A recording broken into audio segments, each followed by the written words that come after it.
الحمد لله نحمده ونستعينه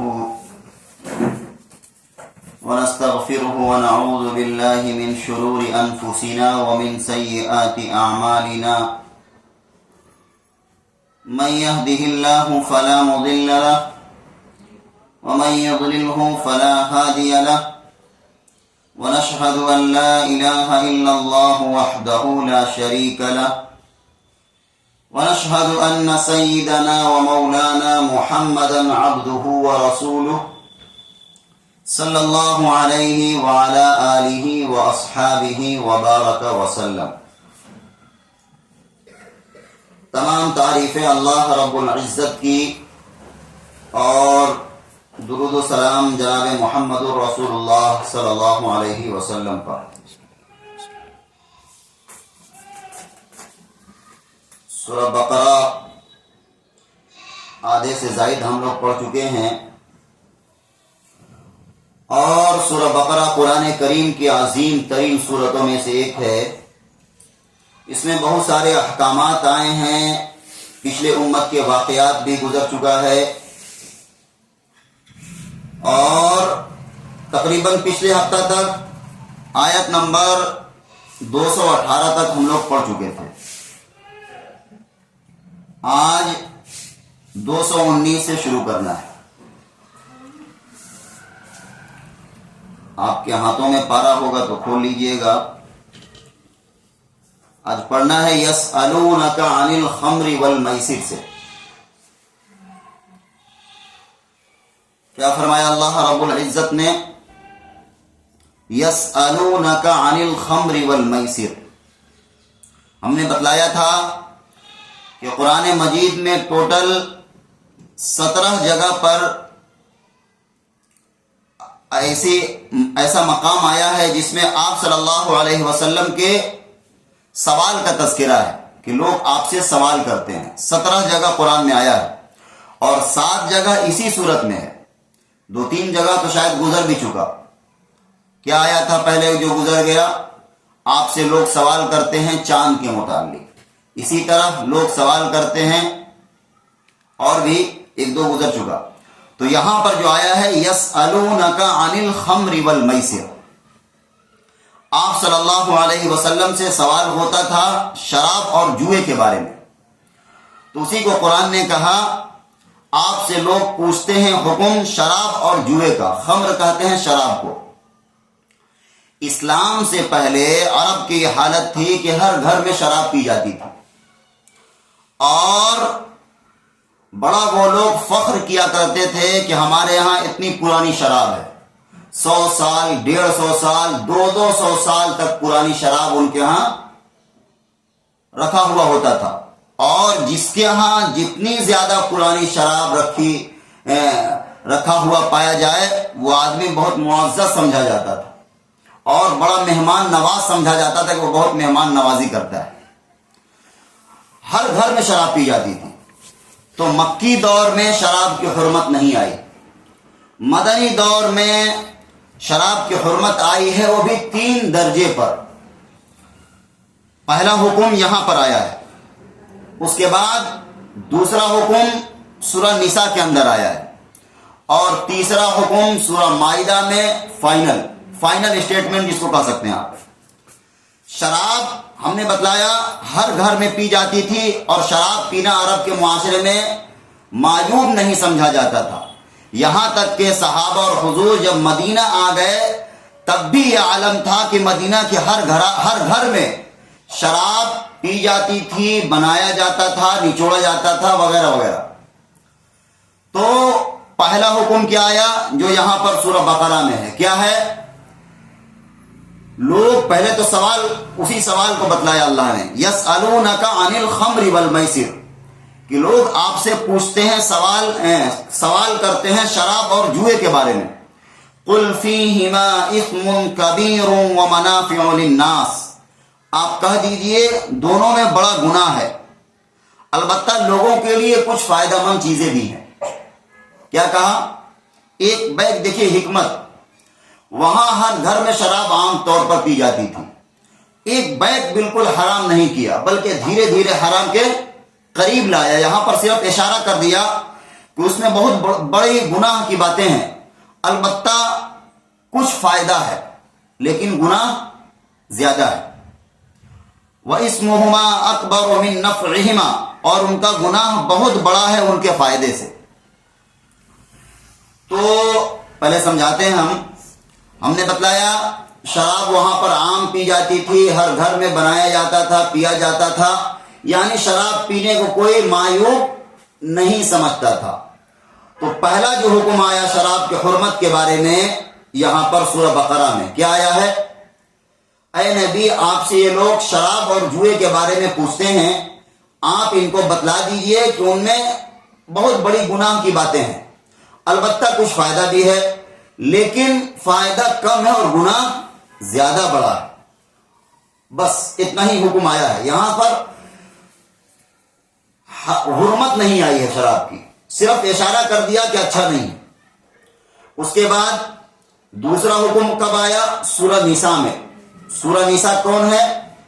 چوتھے پارے سے شروع ہوتی ہے سورہ نساء اور جا کر چھٹے پارے پہ ختم ہوتی ہے. تو یہ جب حکم آ گیا تو جو بعض صحابہ تھے وہ پہلے ہی رک گئے, لیکن کچھ لوگ ابھی بھی پیتے رہے شراب. ایک دفعہ کا واقعہ ہے کہ ایک صحابی نے کچھ لوگوں کی دعوت کیا اور وہ لوگ آئے, ان کے گھر پر کھانا کھایا اور جیسا کہ کلچر تھا عام طور پر شراب پی لیا گیا. اتنے میں مغرب کا وقت ہو گیا اور نماز کے لیے لوگ کھڑے ہو گئے. جو پڑھانے والے تھے وہ بھی شراب پیے ہوئے تھے. تو ان لوگوں نے جو شراب پیا ہوا تھا, جو نماز پڑھا رہے تھے, غلطی کر دی اس نے. تو اللہ نے دوسرا حکم لاگو کر دیا سورہ نساء میں. کیا کہا؟ یا ایھا الذین آمنوا لا تقربوا الصلاۃ وانتم سکارى, اے ایمان والو نماز کے قریب مت جاؤ جب تم نشے کی حالت میں ہو. یہ دوسرا حکم آ گیا. یعنی شراب تم پی رہے تھے, پہلے تو اشارہ کر دیا کہ اچھا نہیں ہے, گناہ زیادہ ہے اس میں نفع سے. دوسرا حکم کیا آ گیا کہ کم سے کم پی تو رہے ہو لیکن نماز کے وقت میں مت پیا کرو. اور تیسرا حکم آ گیا سورہ مائدہ میں جو ان کے بعد نازل ہونے والی سورت ہے. اس میں کیا آ گیا؟ کلیہ طور پر شراب کی حرمت آ گئی. اب شراب کیا ہو گیا؟ حرام ہو گیا اور قطعی فیصلہ آ گیا, لازم, ختم, بالکل فائنل اسٹیٹمنٹ جس کو کہتے ہیں وہ آ گیا کہ اب شراب نہیں پی سکتے. اور صحابہ کے جذبہ کو دیکھیے, وہ لوگ کس قدر ماننے والے تھے اللہ کے اور اللہ کے رسول کی باتوں کو. آتا ہے کہ جب شراب کی حرمت کا حکم آ گیا مدینے میں اور اللہ کے رسول نے اعلان کر دیا کہ اب کوئی شراب نہیں پیے گا, کوئی بیچے گا نہیں, کوئی خرید و فروخت اس کا نہیں کرے گا, تو سب لوگوں نے جس کے گھر میں شراب رکھا ہوا تھا سب لوگ بہا دیے. اور اس طرح ہوا ایسا لگتا تھا کہ مدینے میں بارش ہوئی ہے اور ہر گلی میں شراب بہ رہا تھا. اس طرح عمل کیا ہے. ایک اور واقعہ ملتا ہے کہ ایک صحابی وہ تجارت کیا کرتے تھے, بزنس کیا کرتے تھے, کس کا؟ شراب کا. وہ جب گئے ہیں شام, ایک ملک ہے شام, سیریا کہتے ہیں آج اس کو, وہاں پر گئے ہیں بزنس کرنے کے لیے شراب کا اور پورا روپیہ پونجی لگا کر لائے ہیں وہاں سے شراب. جب مدینہ میں آئے تو پتہ کیا چلا؟ شراب کی حرمت نازل ہو چکی ہے. اب جو سارا مال ہو کیا ہو گیا؟ ردی ہو گیا. جا کر مال کو رکھا ہے اور اللہ کے رسول سے معلوم کیا کہ اللہ کا رسول ہم کیا کریں, میری ساری پونجی لگی ہے اس میں. اللہ کے رسول نے کیا کہا؟ اب تو حکم خداوندی یہی ہے کہ اب شراب پینا بیچنا سب کچھ حرام. وہ گئے ہیں اور سارا کو بہا دیا, پوری زندگی کی کمائی کو بہا دیا. اب سوچ لیجیے کیا جذبہ تھا. کیوں؟ اللہ نے حرام قرار دے دیا ہے تو اب کسی طرح سے استعمال نہیں کر سکتے ہو. یہ تیسرا حکم تھا. تو بہرحال 3 درجے میں شراب کی حرمت نازل ہوئی ہے. یہاں پر کیا ہے؟ صرف یہ کہہ دیا کہ لوگ آپ سے پوچھتے ہیں شراب اور جوئے کے بارے میں, آپ کہہ دیجئے کہ اس میں بڑا گناہ ہے, البتہ کچھ نفع بھی ہے لوگوں کے لیے, البتہ ان کا گناہ زیادہ بڑا ہے نفع سے.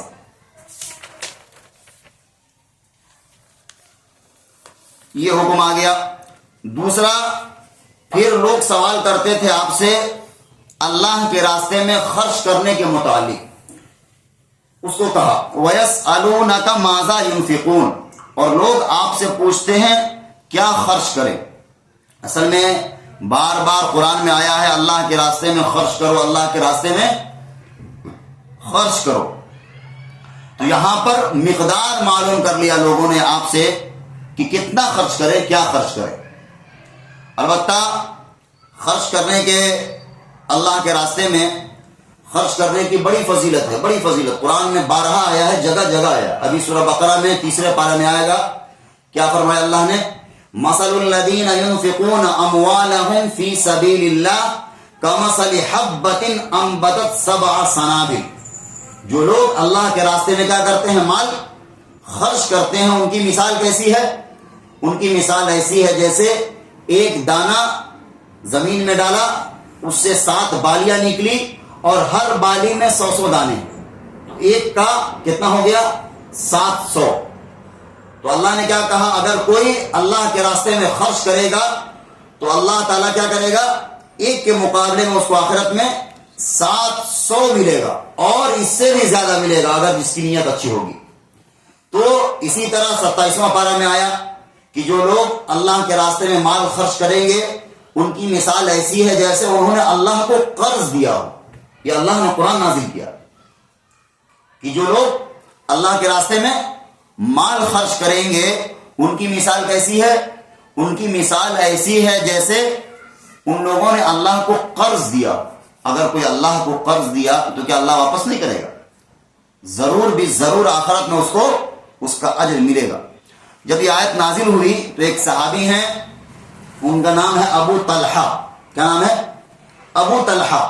وہ آئے اللہ کے رسول کے پاس اور اللہ کے رسول کو ہاتھ کو پکڑا اور کہا اللہ کے رسول کیا واقعی اللہ اپنے بندوں سے قرض مانگتا ہے؟ اللہ کے رسول نے کیا کہا؟ ہاں یہی بات ہے۔ وہ اللہ کے رسول صلی اللہ علیہ وسلم کے ہاتھ کو پکڑ کر لے گئے ہیں ایک باغ میں۔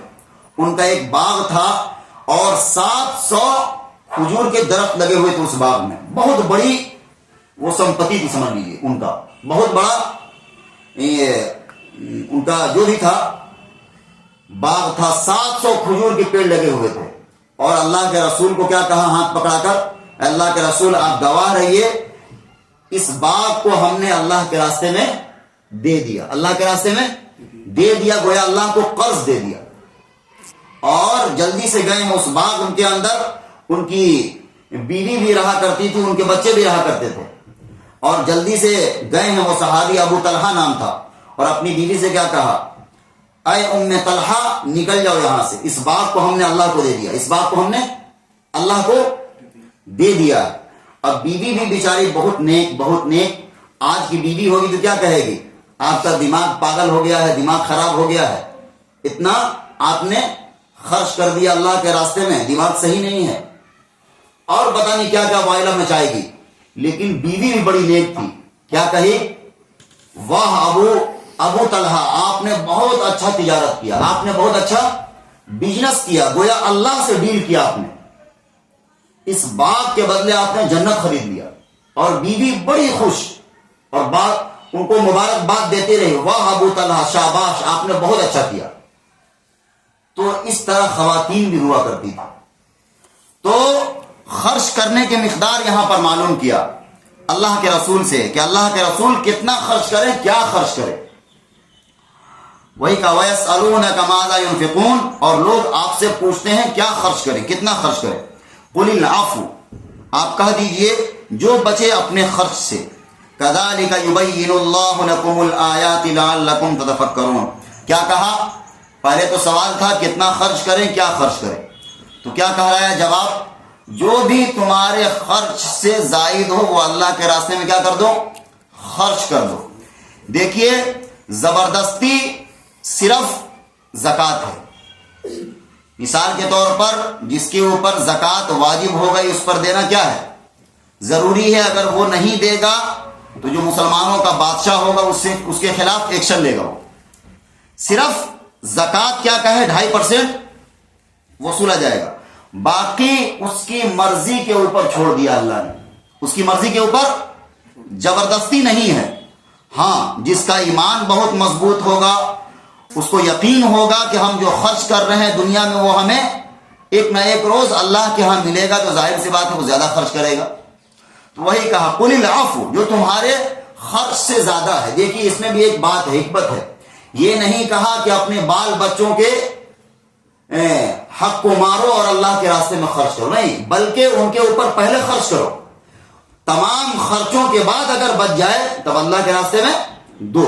ہاں اب اگر کوئی آدمی نیک ہوگا، خرچہ کے کوئی انتہا نہیں ہے. جس کے پاس 10 پلاٹ ہو گیا وہ 11واں کے چکر میں لگ جائے، تو انتہا نہیں ہے اس کا کوئی. اپنے اخراجات کو آدمی کم کرے اور اللہ کے راستے میں خرچ کرے، یہ نیک لوگوں کی نشانی.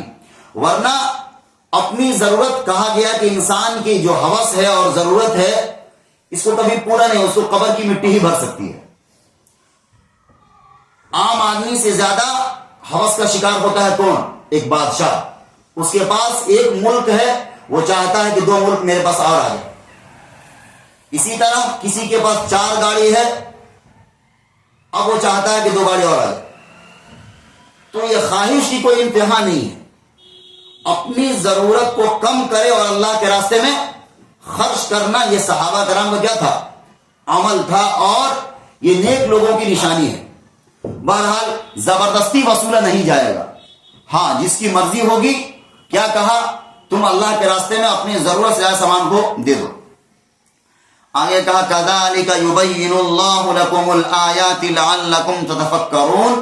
اسی طرح بیان کرتا ہے اللہ تمہارے واسطے حکم تاکہ تم غور فکر کرو. کیا کہ تم کیا کرو؟ تفکر کرو.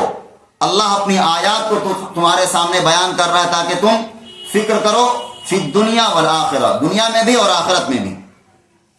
یعنی دنیا میں بھی غور کرو اور آخرت میں بھی، کہ دنیا کی زندگی ہمیں یہاں پر کتنی ہے، کتنا ہم فائدہ اٹھا لیں گے. اصل زندگی تو کیا ہے؟ آخرت کی ہے زندگی. یہاں پر رہنے کے لیے 60 سال 70 سال آدمی کتنا مشقت کرتا ہے، اور وہاں بغیر تیاری سے چلا جائے گا تو کیا ہوگا؟ اس سے بڑا بے وقوف کون ہوگا؟ تو صحابہ کا عمل یہی تھا، وہ زیادہ سے زیادہ چاہتے تھے کہ ہمیں آخرت میں ملے. تو کہا فی الدنیا والآخرہ، دنیا میں بھی غور کرو اور آخرت میں بھی. آگے حکم ہے یتیموں کے بارے میں. پھر سوال ہے، دیکھیے وَيَسْأَلُونَكَ عَنِ الْيَتَامَى. سوال کا سلسلہ لگاتار چل رہا. لوگ آپ صلی اللہ علیہ وسلم سے معلوم کیا کرتے تھے ان چیزوں کو، تو اللہ نے کیا کہا؟ پہلے ان کے سوال کو دوہرا دیا، پھر جواب عطا کر دیا. کہا وَيَسْأَلُونَكَ عَنِ الْيَتَامَى، اور لوگ آپ سے پوچھتے ہیں یتیموں کے بارے میں. قُلْ إِصْلَاحٌ لَهُمْ خَيْرٌ، آپ کہہ دیجئے کہ سنوارنا ان کے کام بہتر ہے. وَإِن تُخَالِطُوهُمْ فَإِخْوَانُكُمْ، اور اگر ان کا خرچ ملا لو تو وہ تمہارے بھائی ہیں. وَاللَّهُ يَعْلَمُ الْمُفْسِدَ مِنَ الْمُصْلِحِ، اور اللہ جانتا ہے خرابی کرنے والے کو اور سنوارنے والے کو. اس آیت کو سمجھانے سے پہلے ایک آیت سمجھاتے ہیں، تب بات زیادہ سمجھ میں آئے گی. یہ سورہ بقرہ ہے جو مدنی ہے. اس سے پہلے ایک سورت نازل ہو چکی تھی جو مکی تھی. وہ کون سورت ہے؟ 15واں پارہ کے بالکل شروع ہی سے وہ اسٹارٹ ہے. سبحان الذی اسری بعبدہ، سورہ بنی اسرائیل نام ہے اس کا. اس سورت میں کوئی حکم آیا تھا. کیا حکم تھا؟ کہ تم لوگ یتیموں کے مال کے قریب بھی مت جاؤ. کیا کہا؟ ولا تقربوا مال الیتیم، تم لوگ یتیموں کے مال کے قریب بھی مت جاؤ. اب دراصل ہوتا کیا تھا عرب میں، اگر کوئی آدمی ہے اور اس کے پرورش میں یتیم پالے جا رہے ہیں، مثال کے طور پر ایک بچہ ہے چھوٹا بھی یتیم ہے اور اس کے باپ کا انتقال ہو گیا. اب وہ کس کی کفالت میں ہے، کس کی ذمہ داری میں ہے؟ اپنے چچا کی ذمہ داری میں یا دادا کی ذمہ داری میں ہے. تو اب اس کا باپ تو رہا نہیں، لیکن اس کا مال ہے، اس کے باپ نے اس کا مال چھوڑا ہوا ہے. تو لوگ کیا کرتے تھے؟ گڑبڑی کیا کرتے تھے، اس میں اپنے مال میں ملا لیتے تھے یتیم کا مال، اور کیا کہتے تھے؟ بس کچھ دن تک پرورش پایا اور کہا تمہارا سب مال ختم ہو گیا، اور خود کیا کرتے تھے؟ ہڑپ کر لیتے تھے. اسی طرح اگر کہیں اچھی جگہ ہے اس کو اپنے رکھ لے لیتے، اور جو بیچارہ بچہ، وہ تو یتیم تو بچہ ہے ابھی، جب ہوش میں آئے گا تب نا 18-20 سال کا ہو جائے گا، اس کو خراب دے دیتے تھے. یا زیادہ تر ہوتا تھا کہ مال ہڑپ کر لیتے تھے.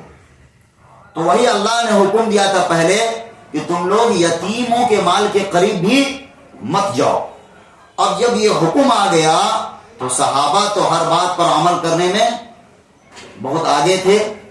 اتنا عمل کیا ہے, اس طرح عمل کیا ہے کہ ان کا کھانا بھی الگ پکوانے لگے.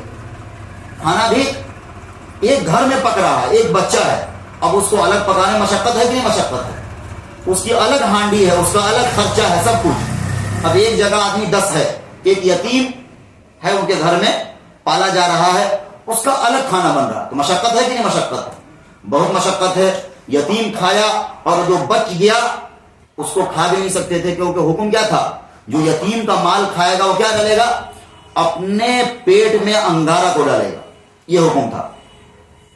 تو کیا کرتے تھے وہ لوگ, مشقت میں پڑ گئے, یتیموں کا کھانا الگ بنوانے لگے, ان کی ہانڈی الگ کر دیا اور سارا چیز الگ کر دیا. لیکن اس میں پریشانی ہو رہی تھی. اس میں کیا ہو رہی تھی, اب ایک بچہ ہے, اس کے لیے الگ سے کھانا پکے گا تو پریشانی ہوگی نہیں ہوگی؟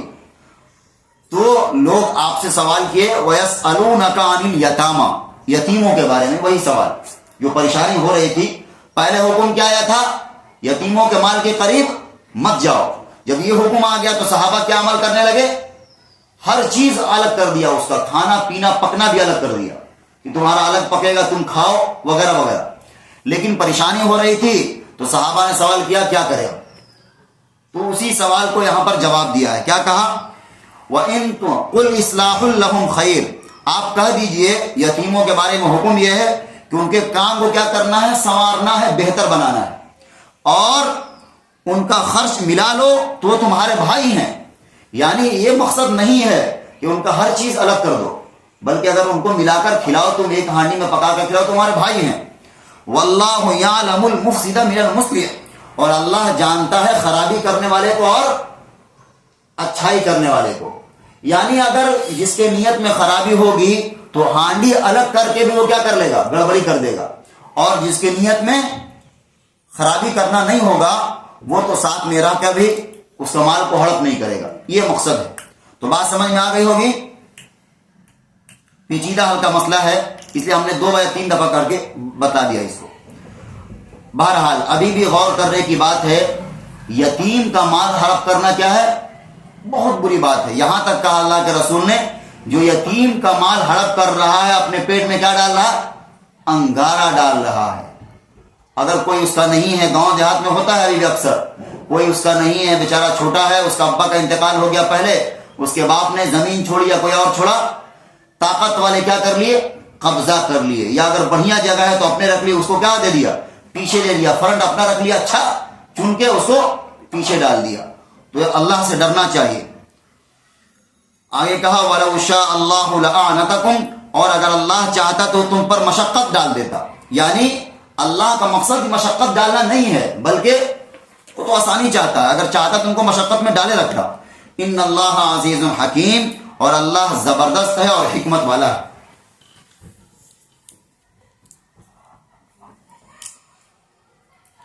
دیکھیے یہ شریعت کا قانون آ رہا ہے سارا چیز بالکل.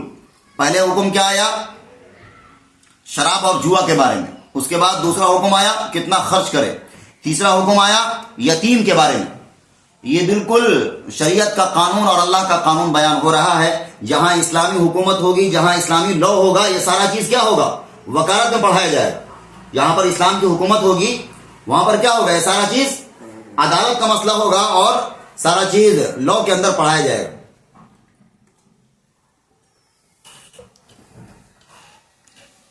آگے حکم ہے نکاح کے متعلق. فرمایا وَلَا تَنْكِحُ الْمُشْرِكَاتِ حَتَّى يُؤْمِنْ, اور نکاح مت کرو مشرک عورتوں سے جب تک ایمان نہ لے آئیں. مشرک کس کو کہتے ہیں, جس نے جو آدمی 2-3 خدا کی عبادت کرتا ہے وہ کیا کہلاتا ہے, مشرک. آواز جا رہی ہے, آواز نہیں جا رہی. ہاں تو کیا کہا, وَلَا تَنْكِحُ الْمُشْرِكَاتِ حَتَّى يُؤْمِنْ, اور نکاح مت کرو مشرک عورتوں سے جب تک ایمان نہ لے آئے. یعنی کسی مسلمان مرد کے لیے جائز نہیں ہے کہ وہ کیا کرے؟ کسی غیر مسلم سے نکاح کرے. اسی طرح وَلَأَمَةٌ مُؤْمِنَةٌ خَيْرٌ مِّن مُشْرِكَةٍ وَلَوْ أَعْجَبَتْكُمْ. البتہ لونڈی مسلمان بہتر ہے مشرک بیوی سے اگرچہ وہ تم کو بھلی لگے. کیا عجیب بات کہی. کیا کہا کہ پہلے منع کیا کہ جو مشرکہ ہیں غیر مسلم عورتوں سے نکاح مت کرو یہاں تک کہ وہ کیا کریں؟ ایمان نہ لے آئیں. اور بتلایا کہ ایک مسلمان باندی، ایک مسلمان غلام وہ کہیں زیادہ بہتر ہے اس مشرکہ عورت سے جو تم کو پسند بھی ہے. اس مشرکہ لڑکی سے یا عورت سے جو تم کو پسند ہے، ایک مسلمان غلام عورت وہ کہیں زیادہ بہتر ہے، کیونکہ اس کے اندر کیا ہے؟ ایمان ہے. اس کے اندر ایمان ہے. اسی طرح آگے کیا کہا؟ وَلَا تُنْكِحُوا الْمُشْرِكَاتِ حَتَّى يُؤْمِنُوا. اور نکاح نہ کرو مشرکین سے جب تک وہ ایمان نہ لے آئیں. اب یہ عورتوں کے بارے میں پہلے تو حکم کیا تھا؟ مردوں کو کیا کہا؟ تم مشرک عورتوں سے نکاح مت کرو جب تک وہ ایمان نہ لے آئیں. اور بتلایا ایک باندی جو مسلمان ہے وہ کہیں زیادہ بہتر ہے کس سے؟ مشرکہ عورت ہے جو تم کو پسند بھی ہے. اور دوسرے میں کیا کہا؟ وَلَا تُنْكِحُوا الْمُشْرِكَاتِ مُشْرِكِينَ حَتَّى يُؤْمِنُوا. اور نکاح نہ کرو مشرکین سے جب تک وہ ایمان نہ لے آئیں. یعنی مسلمان عورت کا نکاح ایک ہندو لڑکا یا مشرک لڑکا سے نہیں ہو سکتا.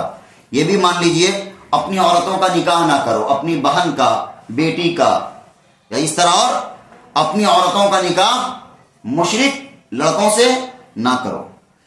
وَلَعَبْدٌ مُؤْمِنٌ خَيْرٌ مِّن مُشْرِكٍ وَلَوْ أَعْجَبَكُمْ. البتہ غلام مسلمان بہتر ہے مشرک سے اگرچہ وہ تم کو بھلا لگے. کیا کہا؟ ایک غلام ہے، ایک نوکر ہے، لیکن اس کے پاس کیا ہے؟ ایمان ہے. وہ کہیں زیادہ بہتر ہے اس سے جس کے اندر ایمان نہیں ہے، جو مشرک ہے. اور یہ کہا کہ تم کو بھلا بھی لگے، یعنی وہ دنیا عہدیدار بھی ہے، اس کے پاس روپیہ پیسہ بھی ہے، خوبصورت بھی ہے، لیکن اس کے پاس ایمان نہیں ہے. اس کے پاس ایمان نہیں ہے. آج دیکھیے بڑے بڑے شہروں میں عام کلچر ہو گیا ہے اور اس کو فیشن سمجھا جانے لگا اور لوگ سمجھتے ہیں اس میں کوئی برائی نہیں ہے، یہاں تک کہ مسلمانوں کے ذہن میں بھی ہے. اکثر دیکھیے جو ممبئی کے ایکٹر اور ایکٹریس ہیں سارے کیا ہیں؟ اکثر کہ ان کی شادی کوئی ہندو سے ہے، کوئی مسلم سے ہے، کوئی ادھر ہے، کوئی ادھر. بہرحال ان کا تو معاملہ ہی الگ ہے.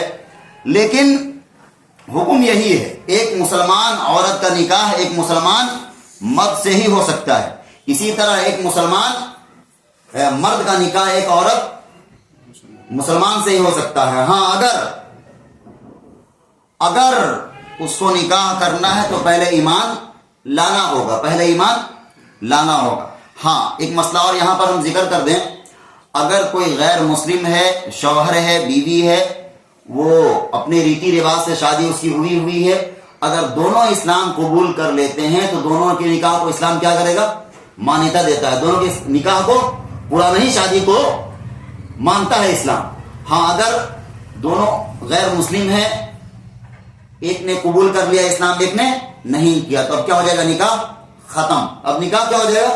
الگ کرنا ہوگا اس کو. تو وہی کہا ایک مسلمان غلام بہتر ہے اس مشرک سے جو تم کو بھلا لگے. اولئک یدعون الی النار. اور وہ بلاتے ہیں تم کو دوزخ کی طرف. واللہ یدعو الی الجنۃ والمغفرۃ باذنہ.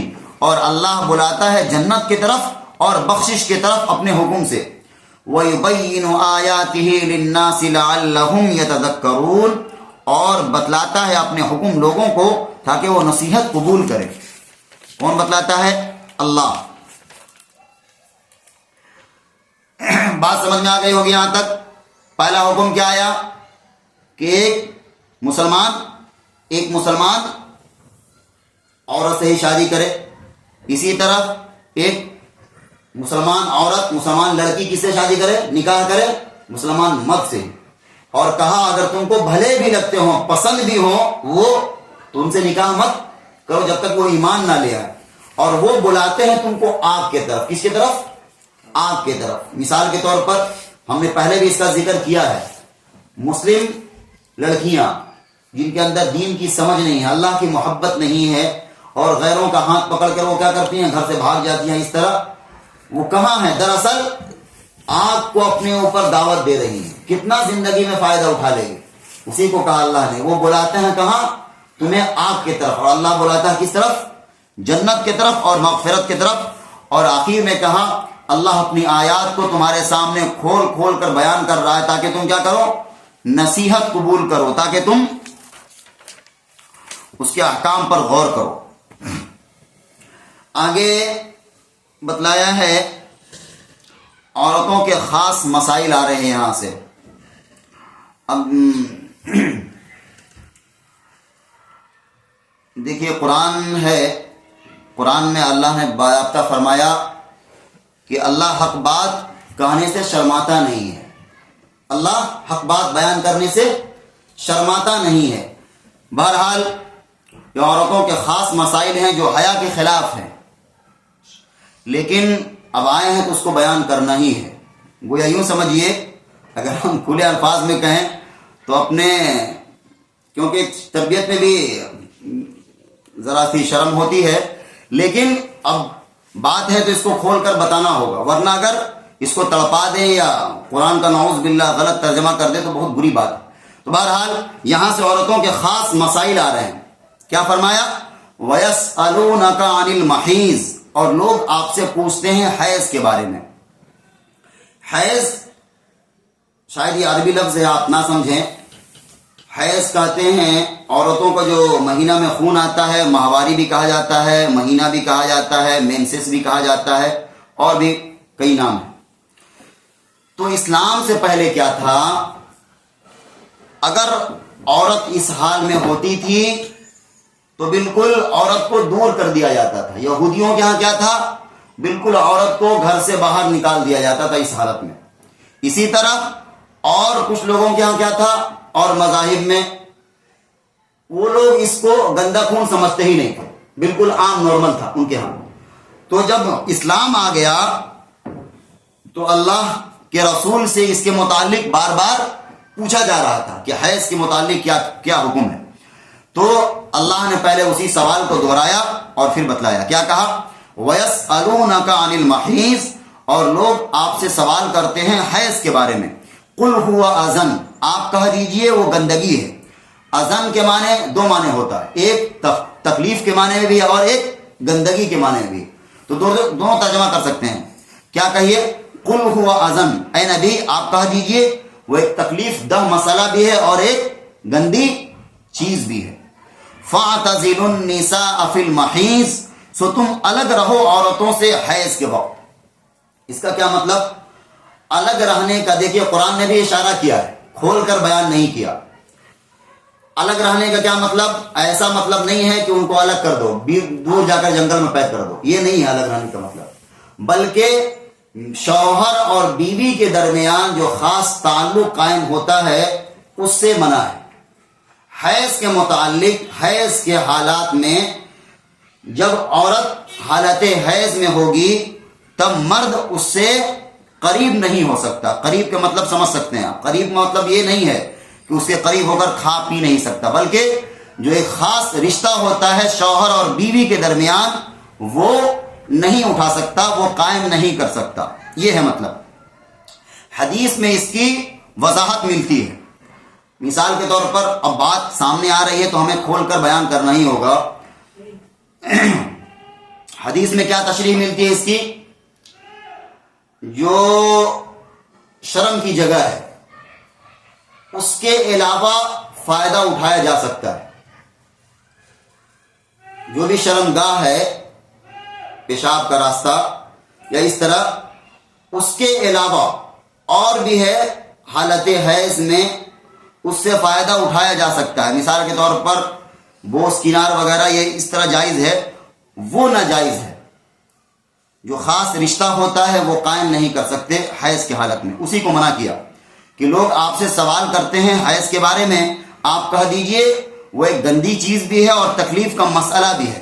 فَاعْتَزِلُوا النِّسَاءَ فِي الْمَحِيضِ، سو تم الگ رہو عورتوں سے حیض کے وقت. الگ رہنے سے مراد کیا ہے ہم نے وہ بتلا دیا. ولا تقربوهن حتى يطهرن، اور نزدیک نہ ہو، قریب نہ ہو ان کے جب تک وہ پاک نہ ہو جائے. نزدیک اور قریب ہونے سے مراد یہ نہیں ہے کہ ان کے قریب نہیں جا سکتے، کھا پی نہیں سکتے، بیٹھ اٹھ نہیں سکتے، بلکہ قریب ہونے سے کیا مراد ہے؟ جو ایک رشتہ ہوتا ہے شوہر اور بیوی کے درمیان وہ قائم نہیں کر سکتے حج بتا رہے حیض کے درمیان. آگے کہا فَإِذَا تَطَهَّرْنَ فَاتُوهُنَّ مِنْ حَيْثُ أَمَرَكُمُ اللَّهُ، پھر جب خوب پاک ہو جائیں تو جاؤ ان کے پاس جہاں سے حکم دیا تم کو اللہ نے. اس کا کیا مطلب؟ جب وہ خوب پاک ہو جائیں تو اللہ نے جہاں سے تم کو حکم دیا ہے اس راستے سے جاؤ. اس کا مطلب یہ ہے کہ جو نیچر ہے حیوان کو بھی پتا ہوتا ہے کہ کس راستے سے جانا ہے. مثال کے طور پر پاخانے کے راستے میں نہیں، وہ بالکل ناجائز ہے بیوی سے بھی کیوں نہ ہو، بلکہ یہ حیوان کو بھی پتا ہوتا ہے کہ کہاں سے تعلق قائم کرنا ہے، یہ بتلایا.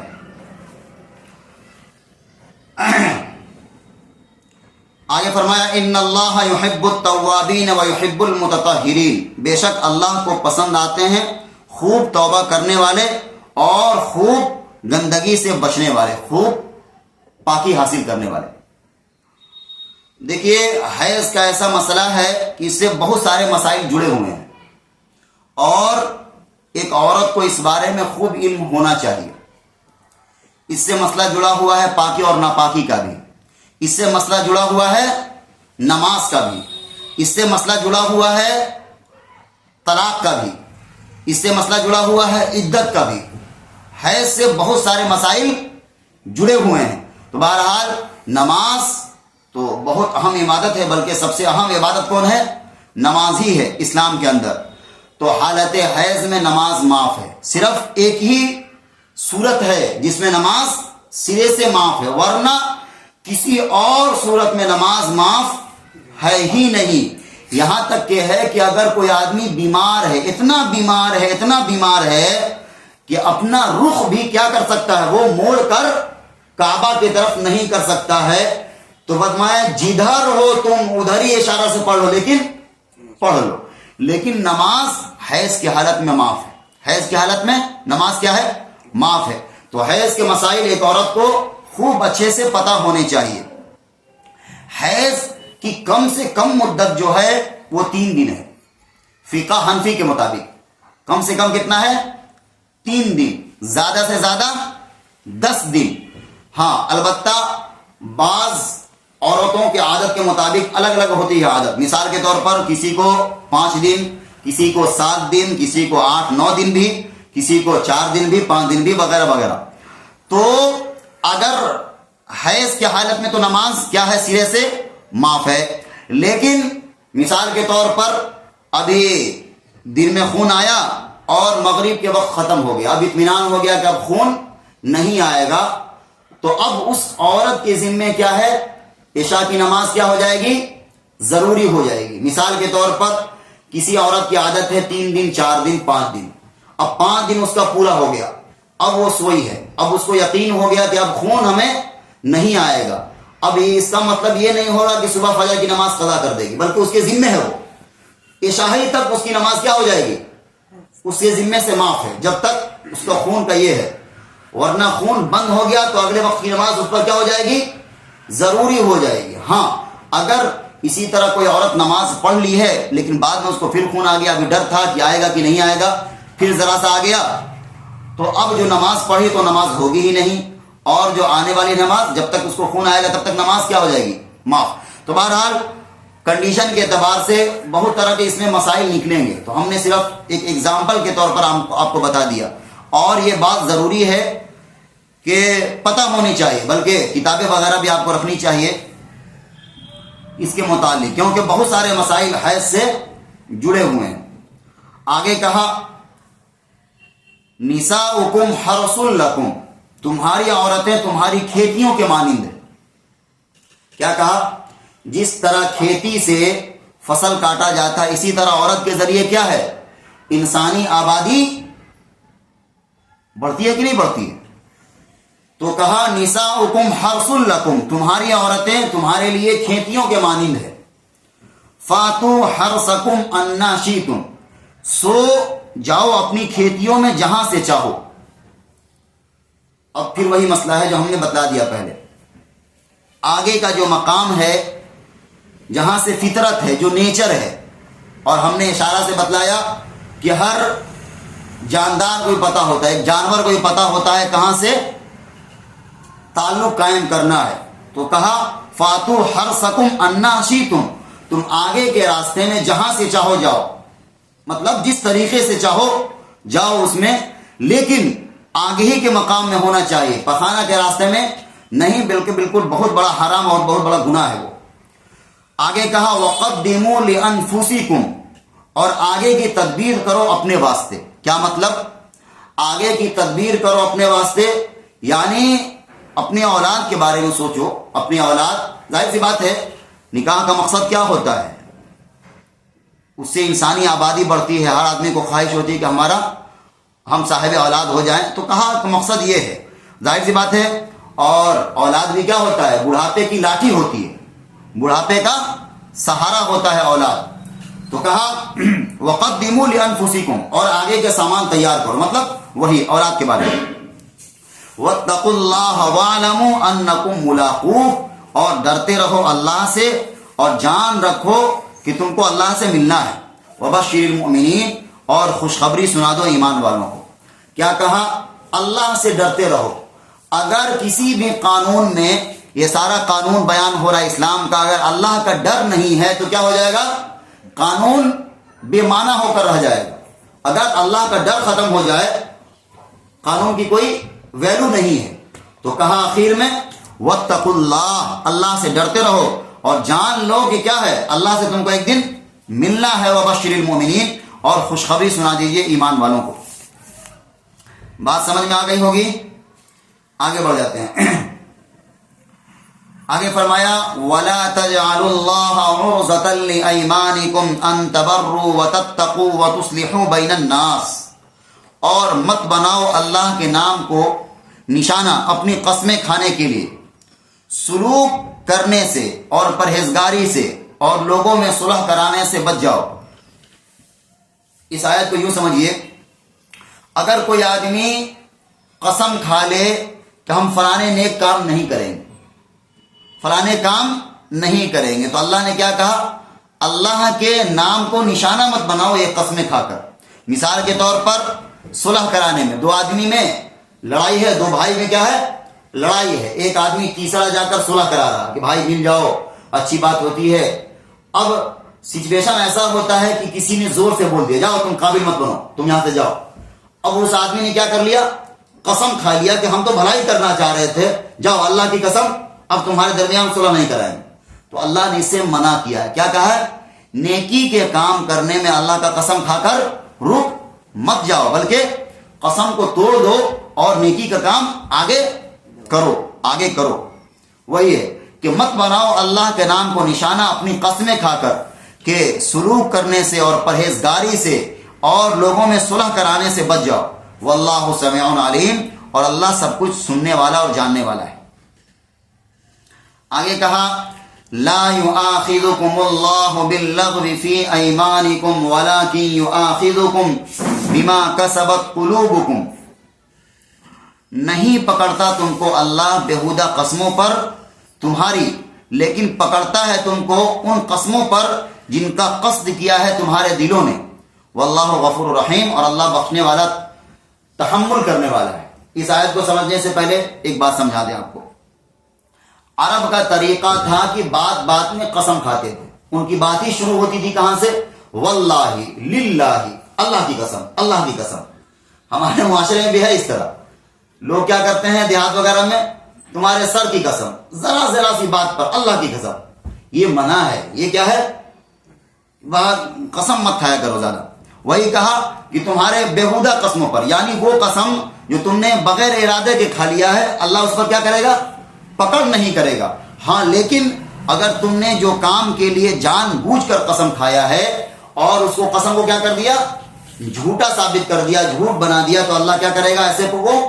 ایسے قسم کے بارے میں کیا کرے گا؟ پکڑ کرے گا۔ اولاً قسم کے بارے میں ایک بات سمجھ لیجئے، اللہ کے علاوہ کسی اور چیز کا قسم کھانا کیا ہے؟ اسلام میں ناجائز ہے، حرام ہے۔ کیا ہوتا ہے عام طور پر؟ کسی کی سر کی قسم، کسی کی جان کی قسم، یا قرآن کی قسم بھی کھا لیتے ہیں لوگ۔ یہ سب صحیح نہیں ہے۔ صرف اللہ کی قسم کھائی جا سکتی ہے، لیکن چھوٹی چھوٹی بات پر نہیں، بلکہ بہت بہت اہم بات آ گئی تب کہیں جا کر قسم کا استعمال کیجیے، اور قسم جب کھائیے تو اس کو پورا کیجیے، ورنہ کیا ہوگا؟ گناہ ہوگا، اور قسم توڑنے کا کفارہ دینا ہوگا۔ اور تو یہی کہا اللہ نے کہ تمہاری ان باتوں پر، ان قسم پر جو بغیر ارادہ کے کھا لیا، عادت ہی ایسی بن گئی، قسم کھا لیا، ارادہ نہیں تھا قسم کھانے کا، تو ایسے قسم پر پکڑ نہیں ہے۔ ہاں، اگر تم نے کوئی قسم کھایا ہے جان بوجھ کر اور پھر اس کو توڑ دیا اور جھوٹا بنا دیا اس کو، تو اللہ کیا کرے گا؟ پکڑ لے گا۔ اور آگے کہا واللہ غفور حلیم، اللہ بخشنے والا، تحمل کرنے والا ہے۔ دیکھیے ایک حدیث سنا کر بات ختم کرتے ہیں۔ جھوٹی قسم کھانا بہت بڑا گناہ ہے، جھوٹی قسم کھانا بہت بڑا گناہ ہے، بہت بڑا گناہ ہے۔ ایک دفعہ اللہ کے رسول نے صحابہ سے کہا کیا ہم تمہیں 3 بڑے گناہ کے بارے میں نہیں بتلائیں؟ تو کیا کہا صحابہ نے؟ اللہ کے رسول ضرور بتلائیے۔ کہا نمبر 1 سب سے بڑا گناہ اللہ کے علاوہ کسی اور کی عبادت کرنا، شرک کرنا۔ نمبر 2 ماں باپ کی نافرمانی کرنا۔ نمبر 2 کیا ہے؟ اس کائنات کا سب سے بڑا گناہ اللہ کے علاوہ کسی اور کی عبادت کرنا، شرک کرنا۔ نمبر 2 ماں باپ کی حکم عدولی کرنا، ان کی نافرمانی کرنا۔ اور تیسرے وہ صحابی جو حدیث بیان کرتے ہیں بتلاتے ہیں کہ جب 2 چیز اللہ کے رسول نے بیان کیا تو کسی چیز سے وہ سہارا لگائے ہوئے تھے، ٹیک لگائے ہوئے تھے، اور جب تیسری بات کہنے لگے تو کھڑے ہو، مطلب ٹیک ہٹا دیا، گویا ایسا لگا کہ اللہ کے رسول کوئی اہم بات بتانے جا رہے ہیں۔ اور کیا کہا؟ شہادت الزور، شہادت الزور، لوگوں جھوٹی گواہی سے بچو۔ تو نمبر 3 تیسرا بڑا گناہ کیا ہے؟ جھوٹی گواہی دینا۔ آج دیکھیے پیسہ کے بلبوتے پر گواہ کے انبار مل جائیں گے، قتل کو ہوا ہے کہیں اور کوئی جانتا بھی نہیں ہے، لیکن پیسہ کی وجہ سے گواہی دینے والے کئی تیار ہو جائیں گے۔ تو بہرحال جھوٹی گواہی سے بچنی چاہیے۔ اللہ تعالیٰ سے دعا ہے کہ اللہ تعالیٰ ہمیں کہنے سننے سے زیادہ عمل کرنے کی توفیق عطا فرمائے۔ امید ہے کہ بات سمجھ میں آ گئی ہوگی، اور اگر کوئی آپ کا سوال ہے تو آپ پوچھ سکتی ہیں۔ اس ہفتہ انشاءاللہ یہیں تک پڑھیں گے، اگلا